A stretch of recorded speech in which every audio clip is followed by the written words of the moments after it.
Welcome to our channel. If you want to hide location history on your Google Pixel to protect your privacy and prevent location tracking, follow these simple instructions. Step 1. Open the Settings app on your Google Pixel device. Step 2. Scroll down and tap on Location to access Location Settings. Step 3. Tap on Location Services to view services that use your location. Step 4. Select Google Location History to manage your location tracking settings. Step 5. Tap on Turn Off to stop Google from tracking your location history. Step 6. Confirm your choice by selecting Pause in the pop-up window. Step 7. To delete existing location history, tap on Manage Location History. Step 8.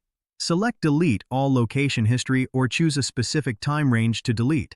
Step 9. Confirm the deletion by tapping Delete. Step 10. Go back to Location Settings and toggle off Location to completely disable location services on your Pixel. Step 11. Open Google Maps, tap on your profile icon, and select Timeline to verify that location history is no longer being recorded. Don't forget to like this video and subscribe to our channel.